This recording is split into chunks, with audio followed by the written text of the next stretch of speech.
What what are your thoughts on mental health in the military, and what can we do to reduce the suicides? Man, the age-old question, right? If we had the answer to that, um, I think I think it starts with leadership, and I think it starts with leadership, um, like small unit leadership, meaning like team leaders and the guys that are with the guys, like actually being leaders, and not to say that they aren't, right? But understanding your people and being able to actually lead your people. Because if you are actually leading your people, it means that you are doing everything that you can to ensure their success. It is not do what I do because I said what I, you know, say, do what I say because I said so. It's like, hey, this is our mission. I will give you everything that you need to accomplish this, which builds trust. And you allow them to make choices, and they'll make bad ones and good ones. And you reinforce the good ones and you hold the standard for the bad ones and you let them learn. That builds trust. Once we have trust, now when that person has a problem, they can go up to you and be like, dude, Yep. like there's something like I can't handle this, or like this really fucked me up. But if you don't have that, there's no way that guys are going to be open enough to do that.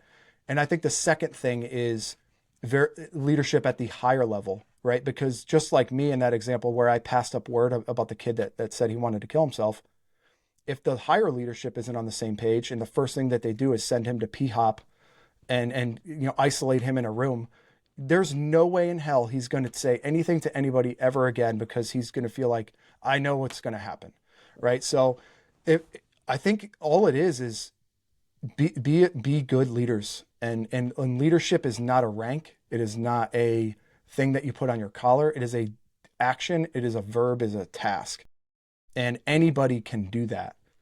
So if everybody is looking out for each, has their best interest at heart, right?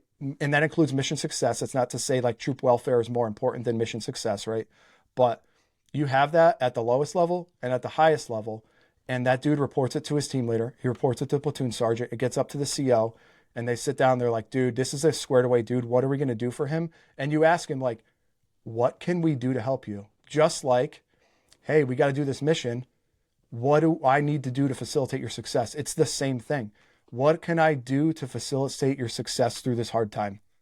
Is that you need this time off to go be with your family, or did you have a loss in the family, or are you dealing with it, like, whatever the case is, right? Ignoring that and brushing under the rug, like you had got, I'm sure you've seen it. You have someone whose father died, and you're on a field op, or you're like in training, and they're like, oh no, you got to wait till we get back. It's like, fuck you, dude. Like, do you think that dude is ever going to trust you? Yeah, Hell or no. want to go above and beyond to perform for you. Nope. Not a chance in hell. Not a chance. So